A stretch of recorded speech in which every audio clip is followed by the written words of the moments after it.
Bismillahirrahmanirrahim. Assalamu alaikum students. My name is Mohammad Usman Salim. I am from UGI Chemistry Department. Students, हमने hybridisation start किया था और हमने पासुलेट्स discuss किए. पासुलेट्स के बाद हमने sp3 हाइब्रिडाइजेशन को डिस्कस किया, जिसमें हमने मीथेन, अमोनिया और वाटर के स्ट्रक्चर को डिस्कस किया. हमने सेंट्रल एटम देखे, उसके बाद इलेक्ट्रॉनिक कॉन्फ़िगरेशन देखी, हाइब्रिडाइजेशन देखी और फिर सेंट्रल एटम का स्ट्रक्चर बताने के बाद हमने मॉलिक्यूल की शेप बताई. तो इसी तरह का हम पैटर्न फॉलो करेंगे sp2 हाइब्रिडाइजेशन में भी. तो स्टार्ट करते हैं जी sp2 हाइब्रिडाइजेशन से. सबसे पहले तो sp2 हाइब्रिडाइजेशन है क्या? कहते हैं जी कि अगर एक s और दो p ऑर्बिटल मिक्स होंगे तो इसके रिजल्ट में जो हाइब्रिडाइजेशन होगी या इस हाइब्रिडाइजेशन को आप sp2 हाइब्रिडाइजेशन का नाम देंगे. मैं यहाँ पे लिखूंगा if one s and two p orbitals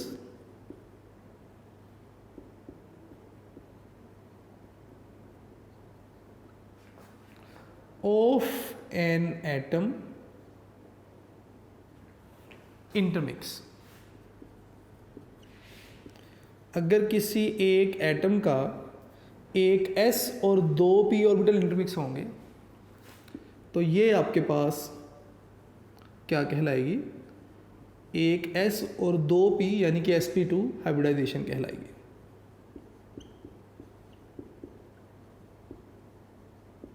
लिखते हुए शायद ये s और p आपको कैपिटल लगेंगे, लेकिन बोथ आर स्मॉल लेटर्स. ठीक है, आपने स्मॉल लेटर्स में लिखना इन्हें.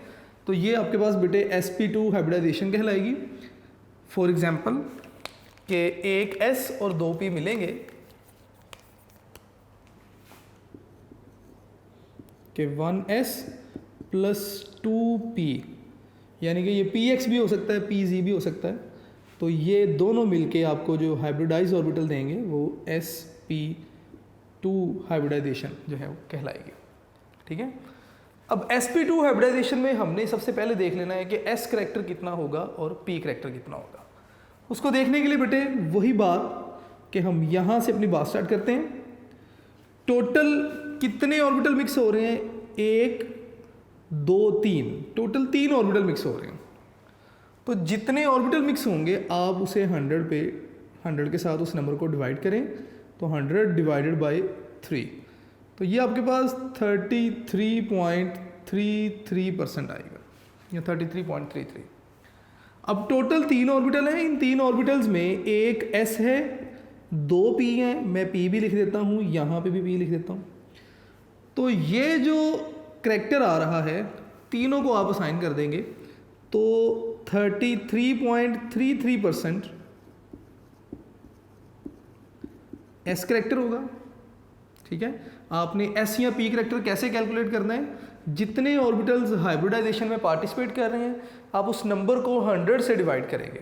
जो आंसर आएगा वो एक ऑर्बिटल का करैक्टर होगा इन परसेंटेज. तो s ऑर्बिटल का ये आंसर करेक्ट आ गया. इसी तरह p ऑर्बिटल्स के लिए भी सेम फिगर होगा 33.33%. इस p के लिए भी 33.33%. तो टोटल अगर आप देखेंगे तो s करैक्टर कितना हो जाएगा? s इज इक्वल टू 33.33% और p करैक्टर अगर आप देखना चाहते हैं तो 33 दोनों को ऐड करेंगे तो 66.66% जो है वो p करैक्टर हो जाएगा. तो इसका मतलब कि इस हाइब्रिडाइजेशन में जब आपने sp3 पढ़ा था उसमें 25% s करैक्टर था और 75% p करैक्टर था. sp2 में 33% s करैक्टर और 66.66% जो है वो p करैक्टर होगा. अब स्टूडेंट्स आगे लेकर चलते हैं जी अपनी बात को. हमने स्टार्ट करना है जी आज sp2 हाइब्रिडाइजेशन और अब हम sp2 हाइब्रिडाइजेशन की मदद से डिफरेंट मॉलिक्यूल्स की ज्योमेट्रीज को हम डिस्कस करेंगे. तो स्टार्ट करेंगे हम मॉलिक्यूल BF3 जी. तो सबसे पहले हम यहाँ पे लिखेंगे कि स्ट्रक्चर या shape of BF3 molecule. BF3 में सेंट्रल एटम बोरोन है और बोरोन की जो हाइब्रिडाइजेशन है दैट इज sp2 हाइब्रिडाइजेशन। तो देखते हैं बेटे जी किस तरह। सबसे पहले आप बताएंगे जी सेंट्रल एटम। सेंट्रल एटम यहां पे कौन सा है जी?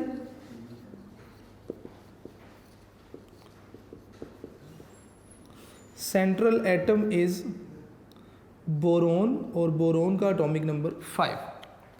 उसके बाद बेटे आपने इसकी इलेक्ट्रॉनिक कॉन्फ़िगरेशन लिखनी है।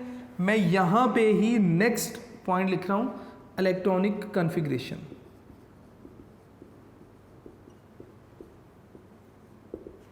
जी, तो बोरोन की अगर हम इलेक्ट्रॉनिक कॉन्फ़िगरेशन लिखेंगे तो दैट इज 1s2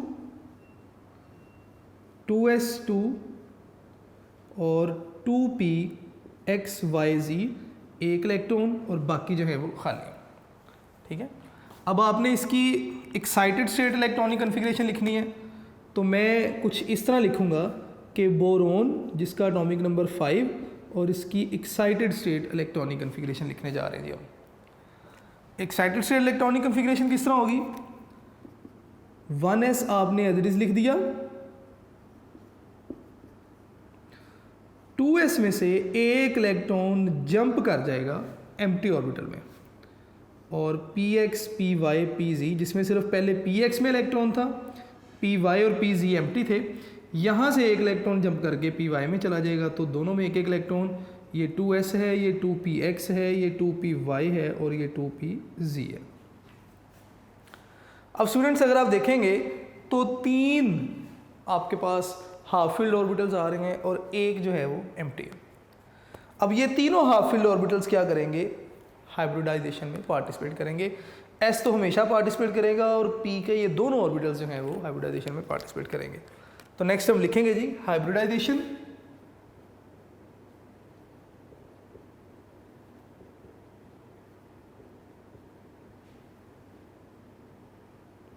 जी, तो बेटे हाइब्रिडाइजेशन यहाँ पे कौन सी होगी आपने देखना है। 1s तो आप एज इट इज लिखेंगे, 2 इलेक्ट्रॉन उसमें, 2s का एक इलेक्ट्रॉन जंप कर गया था आगे तो एक इलेक्ट्रॉन बचा, और px py pz में से x के पास एक इलेक्ट्रॉन था वो मैंने एज इट इज लिख दिया, y में एक इलेक्ट्रॉन यहाँ से जंप करके आ गया और z जो है वो एम्प्टी है। तो ये 2s था, ये 2px था, ये 2py था और ये pz था। अब जब हाइब्रिडाइजेशन होगी तो s और दोनों p पार्टिसिपेट करेंगे हाइब्रिडाइजेशन में। तो मैं यहाँ पे मार्क कर देता हूँ कि कौन कौन से ऑर्बिटल्स हाइब्रिडाइजेशन में पार्टिसिपेट कर रहे हैं। s और 2 p मिल रहे हैं, तो इसका मतलब इसके रिजल्ट में जो आपके पास ऑर्बिटल्स बनेंगे 1s2 तो एज इट इज़ आ गया क्योंकि पार्टिसिपेट नहीं किया हाइब्रिडाइजेशन में, ये 1s वैसे लिख दिया। अब ये 2s और 2p मिले तो मैं 3 कंसेक्टिव ब्लॉक बनाऊंगा आगे, जो कि ये शो कर रहे होंगे कि 3 सेम एनर्जी वाले ऑर्बिटल्स बन गए और एक एम्प्टी pz आप वैसे ही बना देंगे कि ये pz है। अब इसने और इसने पार्टिसिपेट किया, कितने s और कितने p मिले? एक s और 2 p थे, तो इसका मतलब sp2 हाइब्रिडाइजेशन हुई। तो नए बनने वाले ऑर्बिटल्स के नाम हाइब्रिडाइजेशन के अकॉर्डिंग ही होंगे। तो इसका नाम भी sp2 हो जाएगा बेटे, इसका नाम भी sp2 और इसका नाम भी sp2। तो यहाँ पे आप बताएंगे कि sp2 हाइब्रिडाइजेशन हुई। मैं यहाँ पे लिखूँगा जी sp2 हाइब्रिडाइजेशन, कि यहाँ पे कौन सी हाइब्रिडाइजेशन हुई है? sp2 हाइब्रिडाइजेशन हुई है। नेक्स्ट हम क्या करेंगे आगे? अब ये sp2 हाइब्रिडाइज बोरोन जो है इसकी शेप बनाएंगे जी। तो मैं यहाँ पे लिखूँगा जी शेप ऑफ बोरोन।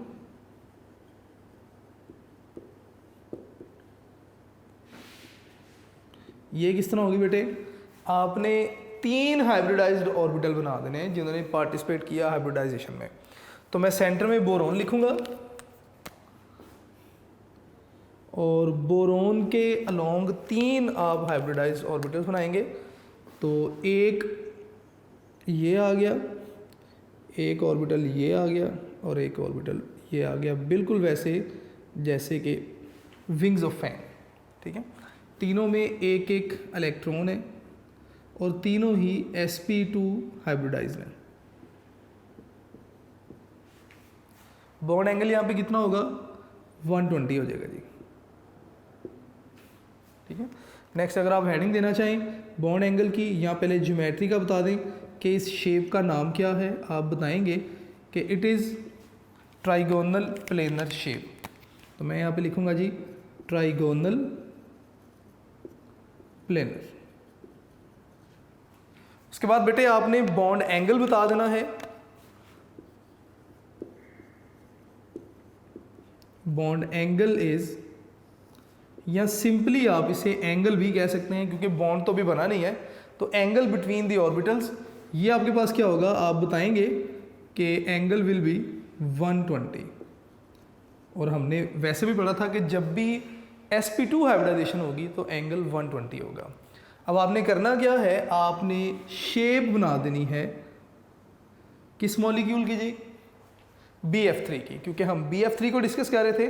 तो अब आप BF3 का शेप या स्ट्रक्चर लिखेंगे। तो मैं यहाँ पे लिखूंगा जी स्ट्रक्चर, या आप शेप लिख लें ऑफ BF3।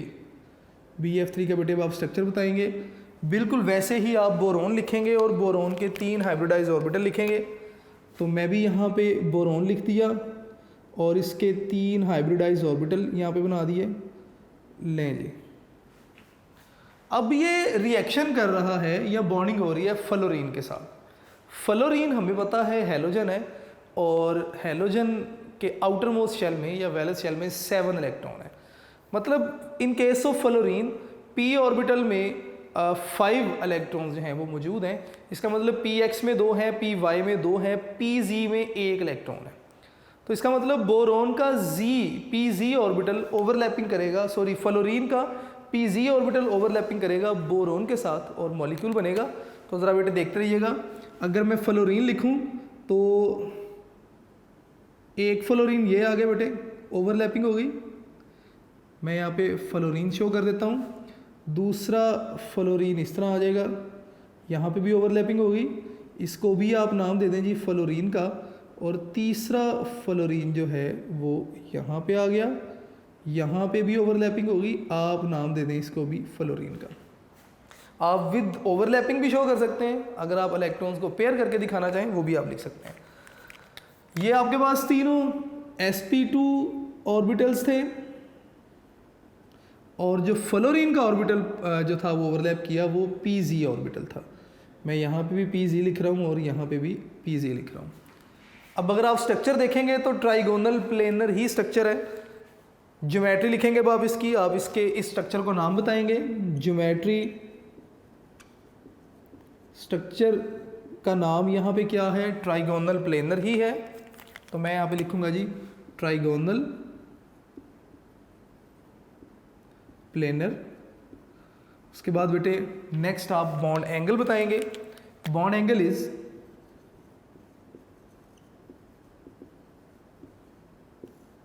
(120). बॉन्ड एंगल बताने के बाद आपने क्या करना है, आपने ओवरलैपिंग बताना चाहें आप ओवरलैपिंग बता सकते हैं। हेयर ओवरलैपिंग इज बोरोन का sp2 और फ्लोरीन का pz ऑर्बिटल ओवरलैप किए। तो मैं यहाँ पे लिख सकता हूँ कि sp2 pz orbital,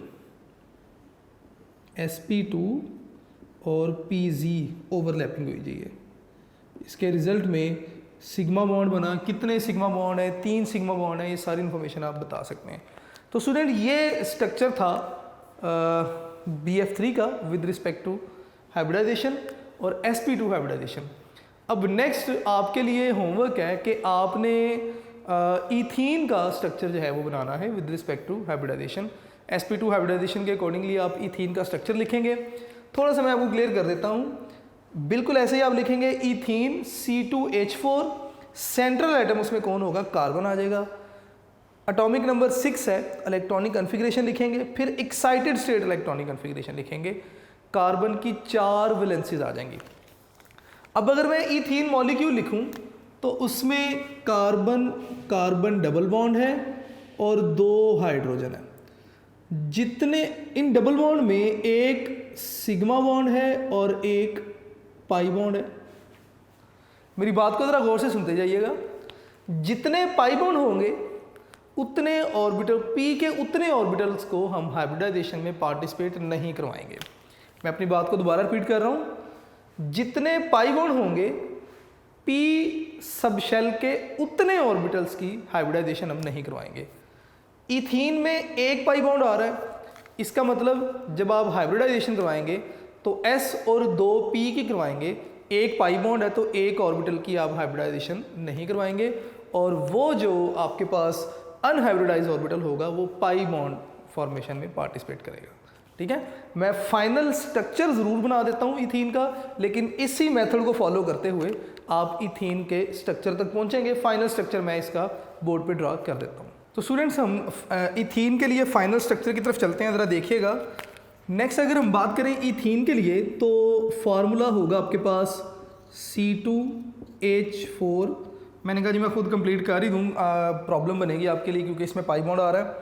central atom इस केस में कार्बन है, तो मैं यहाँ पे लिखूँगा जी कार्बन, एटॉमिक नंबर 6 कार्बन की इलेक्ट्रॉनिक कन्फिग्रेशन जब आप लिखने जाएंगे तो 1 2 3 4 5 और ये 6th कार्बन आ गया, इलेक्ट्रॉन आ गया आपके पास। अब इसके अकॉर्डिंगली देखें तो कार्बन की 2 वैलेंसी है। कार्बन यहाँ पे डाईवैलेंट है, लेकिन कार्बन तो एक्चुअली टेट्रावैलेंट होता है। तो आप क्या करेंगे, आप एक्साइटेड स्टेट इलेक्ट्रॉनिक कन्फिग्रेशन की तरफ जाएंगे। एक्साइटेड स्टेट इलेक्ट्रॉनिक कन्फिग्रेशन जब आप कार्बन की लिखने जाएंगे तो होगा क्या कि एक इलेक्ट्रॉन s से जंप करके इस एम्प्टी ऑर्बिटल में आ जाएगा। तो इसका मतलब यहाँ पे एक इलेक्ट्रॉन रह जाएगा और यहाँ पे भी एक इलेक्ट्रॉन आ गया। अब अगर आप देखेंगे तो कार्बन की वैलेंसी जो है वो 4 बन गई। अब आपने हाइब्रिडाइजेशन करवानी है। हाइब्रिडाइजेशन जब आप करवाने जाएंगे, मैं यहाँ पे भी एक इलेक्ट्रॉन फिर दोबारा लिख देते हैं, ये कार्बन के लिए। जब आप हाइब्रिडाइजेशन करवाएंगे, मैंने आपसे कहा था कि जितने पाई बॉन्ड होंगे उतने ऑर्बिटल्स को आप हाइब्रिडाइजेशन में पार्टिसिपेट नहीं करवाएंगे। Ethene carbon carbon double bond होता है, एक पाई बॉन्ड और एक सिग्मा बॉन्ड। एक पाई बॉन्ड है तो एक ऑर्बिटल की आप हाइब्रिडाइजेशन में पार्टिसिपेशन नहीं करवाएंगे। तो इसका मतलब आपने एक s और 2p को पार्टिसिपेट करवाया, तो s और 2p मिले तो sp2 हाइब्रिडाइजेशन। 1s वैसे ही आ गया आपके पास, sp2 sp2 sp2 3 मिले थे तो 3 नए ऑर्बिटल बन गए, और pz ऑर्बिटल जिसने बॉन्डिंग में पार्टिसिपेट नहीं किया, हाइब्रिडाइजेशन में पार्टिसिपेट नहीं किया, sp2 हाइब्रिडाइजेशन। अब नेक्स्ट आपने क्या करना है, आपने यहाँ पे शेप ऑफ कार्बन बता देनी है। शेप ऑफ कार्बन किस तरह होगी कि वो ऑर्बिटल्स जो बॉन्डिंग में पार्टिसिपेट करेंगे उनकी आप सिंगल लोब बनाएंगे, जबकि वो ऑर्बिटल जो हाइब्रिडाइजेशन में पार्टिसिपेट करेंगे उन्हें सिंगल लोब से शो करेंगे, और वो ऑर्बिटल जो हाइब्रिडाइजेशन में पार्टिसिपेट नहीं करेंगे उन्हें आप डबल लोब से शो करेंगे। मैं यहाँ पे लिखूँगा कि हाइब्रिड ऑर्बिटल्स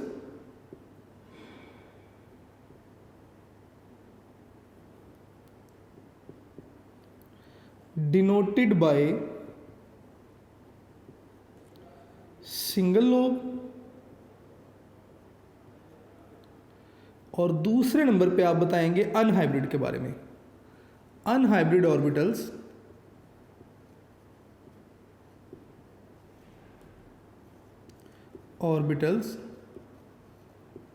डिनोटेड बाय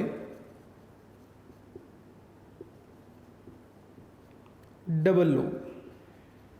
किस तरह, मैं ये भी अभी बोर्ड पे बना के दिखा देता हूँ, लेकिन आपने इस इंफॉर्मेशन को याद ज़रूर रखना है कि जो हाइब्रिड ऑर्बिटल्स हैं, आपने तब से देख रहे हैं sp2 हाइब्रिड ऑर्बिटल है, मैं सिंगल लोब बना रहा हूँ, लेकिन जब बात आएगी अनहाइब्रिड ऑर्बिटल्स की तो आप डबल लोब से जो है वो शो करेंगे। बोरोन, कार्बन की बात हो रही थी तो यहाँ पे हम बोरोन की जगह पे कार्बन लिख देते हैं।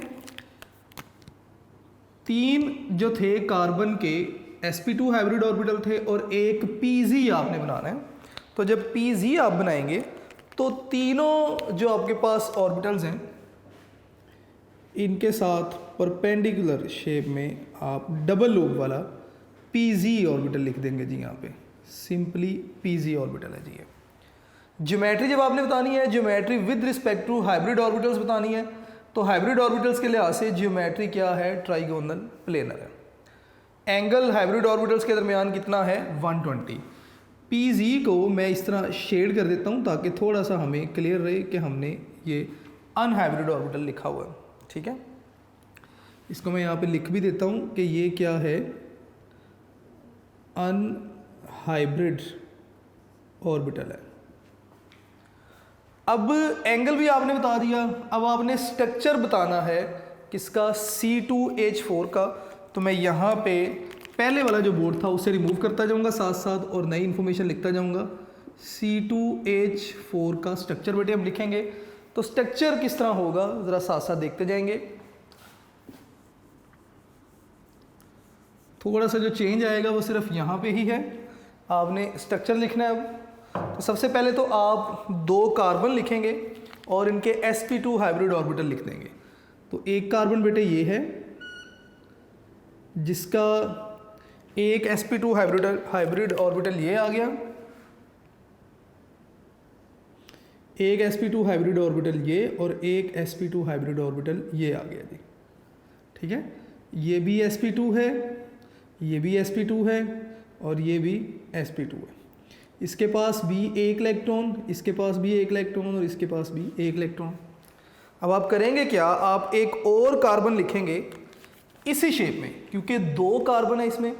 दूसरा कार्बन भी आप लिखेंगे, वो भी बिल्कुल इसी तरह ही होगा। उसके भी आप क्या करेंगे जी, sp2 हाइब्रिड ऑर्बिटल बना देंगे। एक ये आ गया, दूसरा ये आ गया और तीसरा sp2 हाइब्रिड ऑर्बिटल ये आ गया। तो मैं इसे लिखूंगा जी कि sp2 एक इलेक्ट्रॉन, sp2 एक इलेक्ट्रॉन और इसी तरह इसमें भी जो है वो एक इलेक्ट्रॉन इस sp2 के पास भी है। अब ये तो हाइब्रिड ऑर्बिटल लिख दिए, अब अनहाइब्रिड ऑर्बिटल थे वो भी आपने बताने हैं। तो अनहाइब्रिड ऑर्बिटल को आपने बना देना है जी 2 लूप्स के साथ। एक ये मैंने लिख दिया और इसी तरह एक मैंने ये लिख दिया जी। शेड कर दूंगा बिल्कुल पहले की तरह और यहाँ पे भी आपने शेड कर देना है। दूसरे एटम के अनहाइब्रिड ऑर्बिटल को भी मैं ग्रीन से ही बना रहा हूँ। लें जी, एक ऑर्बिटल ये आ गया अनहाइब्रिड, 2 लूप्स करनी इसकी। लें जी, ये PZ ऑर्बिटल है, मैं इसको भी PZ लिख देता हूँ और इसको भी PZ लिख देता हूँ। अब होगा क्या कि ये जो कार्बन कार्बन सिंगल बॉन्ड बन गया, बाकी जो कार्बन के ऑर्बिटल्स हैं वो हाइड्रोजन के साथ शेयर होंगे। तो हाइड्रोजन और इसका आपके पास एक इलेक्ट्रॉन ये आ गया, ये हाइड्रोजन है। इसी तरह एक हाइड्रोजन ये, इसी तरह नेक्स्ट एक हाइड्रोजन यहाँ पे आ जाएगा बेटे और इसी तरह एक हाइड्रोजन यहाँ पे आ गया। ले जी, आपने हाइड्रोजन्स भी बना दिए। अब ये जो पाई बॉन्ड बनता है, ज़रा पाई बॉन्ड की डेफिनेशन को रिकॉल करें। हमने कहा था कि पाई बॉन्ड में साइड वाइज ओवरलैपिंग होगी, हेड टू हेड ओवरलैपिंग जिस तरह ये हो रही है, और साइड वाइज ओवरलैपिंग जिस तरह कि ये 2 मार्कर्स अगर ओवरलैप करेंगे तो इट इज़ साइड वाइज, और अगर इस तरह ओवरलैप करेंगे तो it is head to head. तो अगर आप देखें तो इनकी साइड वाइज ओवरलैपिंग होगी। तो साइड वाइज ओवरलैपिंग में इलेक्ट्रॉन डेंसिटी जो बॉन्ड एक्सिस है उसके अबव या बिलो दोनों तरफ लाई कर सकती हैं। तो इसलिए आप इलेक्ट्रॉन डेंसिटी ऊपर भी शो कर देंगे, ठीक है, और इसी तरह नीचे भी आप पाई बॉन्ड के लिए ये लाइन बना देंगे। अब अगर आप यहाँ पे देखेंगे तो ज्योमेट्री आपने बतानी है। एक्चुअली ज्योमेट्री हम बताते हैं with respect to hybrid orbitals. तो हाइब्रिड ऑर्बिटल के लिहाज से एक कार्बन की ज्योमेट्री ट्राइगोनल है, तो इथीन एक्चुअली कम्बिनेशन है 2 ट्राइगोनल कार्बन्स का। तो मैं यहाँ पे लिखूँगा कि combination of 2 trigonal carbon atoms, combination of 2 trigonal carbon atoms के इथीन की जो ज्योमेट्री है वो 2 ट्राइगोनल कार्बन एटम्स का कम्बिनेशन है। अगर आप देखें तो एक ट्राइगोन ये बन रही है जी आपके पास, और दूसरी जो ट्राइंगल बन रही है वो ये बन रही है। तो 2 ट्राइंगल्स का ये कम्बिनेशन है। बॉन्ड एंगल सेम रहेगा 120। ओवरलैपिंग आप बता दें, दो तरह की ओवरलैपिंग है। एक तो sp2 ओवरलैप है, मैं यहाँ पे लिख दूंगा sp2 ओवरलैप, जिसके रिजल्ट में सिग्मा बॉन्ड बना। दूसरी ओवरलैपिंग कार्बन और हाइड्रोजन की है, ये sp2s ओवरलैप है, मैं यहाँ पे लिखूंगा sp2s ओवरलैप, और इसके दोनों के रिजल्ट में क्या बन रहा है जी, सिग्मा बॉन्ड बन रहा है। यहाँ पे आप लिख दें जी सिग्मा बॉन्ड बना रहे हैं। तीसरी जो ओवरलैपिंग है वो pz ओवरलैपिंग है। तो pz ओवरलैप जब हो रही है तो इसके रिजल्ट में कौन सा बॉन्ड बनेगा, पाई बॉन्ड बनेगा।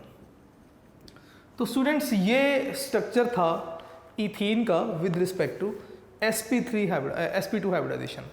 ठीक है, तो आपने कोशिश करनी है कि नए सिरे से आपने इससे ज़रूर इस स्ट्रक्चर को बना के लिखना है। मैंने कोशिश की कि मैं ऑलरेडी डिज़ाइन बोर्ड के ऊपर सारी चीज़ों को, इन्फॉर्मेशन को चेंज करके इस स्ट्रक्चर को कंप्लीट कर दूँ। तो बेटे आपने भी इस स्ट्रक्चर को ज़रूर बना के देखना है, ठीक है, और इम्पॉर्टेंट है, पेपर में आ सकते हैं। नेक्स्ट बेटे हमारे पास sp हाइब्रिडाइजेशन है। तो sp हाइब्रिडाइजेशन क्या है उसे भी देख लेते हैं।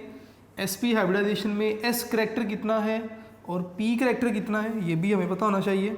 और इसके साथ साथ sp हाइब्रिडाइजेशन के अकॉर्डिंगली जो स्ट्रक्चर हमारे कोर्स में दिए गए वो भी हमें बनाने आने चाहिए। तो स्टार्ट करेंगे जी। नेक्स्ट sp हाइब्रिडाइजेशन, तो बाय नेम हमें पता चल रहा है कि एक s और एक p इंटरमिक्स होंगे, तो इनके रिजल्ट में होने वाली हाइब्रिडाइजेशन को आप क्या नाम देंगे, sp हाइब्रिडाइजेशन। तो मैं यहाँ पे लिखूँगा 1s and 1p orbital intermix. जब एक s और एक p ऑर्बिटल इंटरमिक्स होंगे तो इनके रिजल्ट में होने वाली हाइब्रिडाइजेशन को आप नाम देंगे sp हाइब्रिडाइजेशन का। ठीक है, इसकी एग्जांपल जिस तरह पहले मैंने लिखा था कि अगर एक s और एक p मिलेंगे तो इनके मिलने से आपके पास sp हाइब्रिडाइजेशन हो जाएगी जी। अब आपने इसमें करैक्टर बताना है, तो कितने टोटल ऑर्बिटल मिल रहे हैं, 2 ऑर्बिटल मिल रहे हैं, तो आप नंबर ऑफ मिक्सिंग ऑर्बिटल को 100 से डिवाइड करें, आपके पास जो आंसर आएगा वो एक ऑर्बिटल का करैक्टर होगा। इसका मतलब इस केस में 50% आपके पास s करैक्टर होगा और 50% ही आपके पास p करैक्टर आ जाएगा। ठीक है, तो मैं यहाँ पे करैक्टर भी लिख देता हूँ कि 50% s करैक्टर होगा आफ्टर मिक्सिंग और 50% p करैक्टर होगा। तो स्टूडेंट्स इसकी शेप स्टार्ट करते हैं direct without wasting further time. यहाँ पे जो स्ट्रक्चर आपको बताया गया दैट इज ब्रिलियम क्लोराइड। मैं यहाँ पे लिखूंगा जी शेप ऑफ BeCl2 यानी कि ब्रिलियम क्लोराइड। बिल्कुल वैसे ही हम अपनी बात को लेकर चलेंगे कि सेंट्रल एटम यहाँ पे कौन है, सेंट्रल एटम इज ब्रिलियम, और ब्रिलियम का एटॉमिक नंबर बेटे हमें पता होना चाहिए दैट इज 4। तो इसका मतलब अगर आप इसकी इलेक्ट्रॉनिक कॉन्फ़िगरेशन लिखेंगे तो इलेक्ट्रॉनिक कॉन्फ़िगरेशन किस तरह होगी इसकी, दैट इज 1s2 पहला शेल कंप्लीट, दूसरे शेल में s और p ऑर्बिटल आ जाते हैं, p भी आएगा तो मैं p के 3 लिख देता हूँ जी यहाँ पे, px भी है, py भी है और pz भी है। ये 1s, ये 2s, 2px, 2py और 2pz। अब अगर आप यहाँ पे देखें तो ब्रिलियम के तो सारे ही इलेक्ट्रॉन पेड फॉर्म में है, लेकिन ब्रिलियम फिर भी 2 बॉन्ड बना रहा है, तो इट मीन्स कि हमें इसकी डाई वैलेंस होने को सेटिस्फाई करना है, एक्सप्लेन करना है। तो हम क्या करेंगे, इसकी एक्साइटेड स्टेट इलेक्ट्रॉनिक कॉन्फ़िगरेशन लिखेंगे। तो मैं यहाँ पे लिखूँगा कि ब्रिलियम की इलेक्ट्रॉनिक कॉन्फ़िगरेशन कब, एक्साइटेड स्टेट में। तो ये क्या होगी कि लोअर ऑर्बिटल में से, वैलेंस शेल के लोअर ऑर्बिटल में से एक इलेक्ट्रॉन जंप करके अपर ऑर्बिटल में चला जाएगा, लेकिन कौन सा इलेक्ट्रॉन, जो पेयर फॉर्म में होगा। तो 1s इनर ऑर्बिटल है, ये वैसे ही रहेगा। 2s में से एक इलेक्ट्रॉन जंप करेगा और 2px में चला जाएगा, 2px, 2py और 2pz। ये आपके पास 2s था, एक इलेक्ट्रॉन जंप करके यहाँ पे आ गया। अब अगर आप देखें तो 2 अनपेयर इलेक्ट्रॉन है, अब ब्रिलियम डाइवेलेंट बन गया। नेक्स्ट बेटे अब आपने इसकी हाइब्रिडाइजेशन बतानी है, और हाइब्रिडाइजेशन के बाद हमने फर्दर आगे सारी इन्फॉर्मेशन को डिस्कस करते जाना है। जिस तरह पहले हम कह रहे थे तरीक़ेकार वही है, जस्ट थोड़े से चेंजेस आते हैं इसमें कि कितने ऑर्बिटल जो हैं वो हाइब्रिडाइजेशन में पार्टिसिपेट करेंगे। नेक्स्ट आप बताएंगे जी हाइब्रिडाइजेशन कौन सी होगी, कि 1s तो पार्टिसिपेट नहीं कर रहा, तो 1s2 एज इट इज़ आ गया। उसके बाद आप लिखेंगे जी 2s एक इलेक्ट्रॉन, और px py pz के लिहाज से अब आप बात करेंगे नेक्स्ट, तो px में एक इलेक्ट्रॉन था, py और pz जो थे वो एम्प्टी थे, px py और pz। अब हमेशा s तो पार्टिसिपेट करेगा ही हाइब्रिडाइजेशन में, sp हाइब्रिडाइजेशन है, इसका मतलब एक p ऑर्बिटल पार्टिसिपेट कर रहा है, तो ये 2 ऑर्बिटल पार्टिसिपेट करेंगे हाइब्रिडाइजेशन में। ठीक है, तो इनके पार्टिसिपेट करने से जब नए ऑर्बिटल्स बनेंगे, s ने पार्टिसिपेट नहीं किया, s एज इट इज़ आ गया, 2s और p ने पार्टिसिपेट किया, 2 ऑर्बिटल्स ने पार्टिसिपेट किया इन हाइब्रिडाइजेशन, तो 2 नए ऑर्बिटल बन गए, दोनों के नाम with respect to hybridisation sp और sp, दोनों के पास एक एक इलेक्ट्रॉन, py और pz जो हैं वो एम्प्टी हैं। ले जी, तो इसका मतलब आप यहाँ पे बताएंगे कि कौन सी हाइब्रिडाइजेशन हुई। आपने बताना है कि sp हाइब्रिडाइजेशन,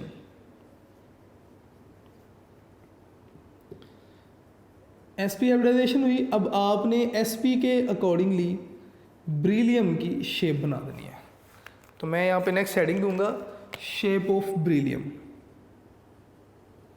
या स्ट्रक्चर लिख लें आप, shape of beryllium, that is centre में ब्रिलियम एटम होगा, और ब्रिलियम के दोनों तरफ 2 ऑर्बिटल आ जाएंगे, और दोनों ही sp हाइब्रिडाइज ऑर्बिटल हैं, तो एक ऑर्बिटल ये आ गया बेटे, और एक ऑर्बिटल ये आ गया, दोनों के पास एक एक इलेक्ट्रॉन मौजूद है। एंगल अगर आप बनाएंगे तो that is 180।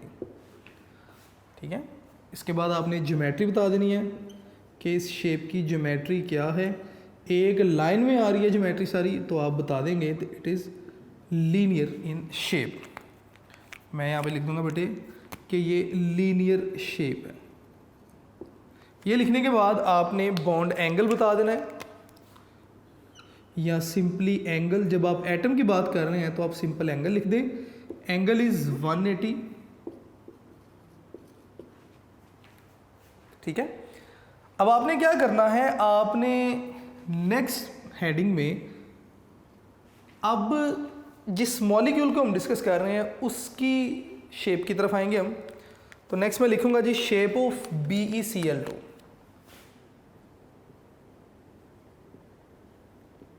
Shape of BeCl2। अब BeCl2 की शेप किस तरह होगी, जिस तरह आपने ब्रिलियम का स्ट्रक्चर बनाया बिल्कुल वैसा ही पहले आप ब्रिलियम बनाएंगे कि सेंटर में आपके पास Be आ गया, 2 आप इसके ऑर्बिटल्स बनाएंगे जो कि sp2 हाइब्रिडाइज ऑर्बिटल है। लेंगे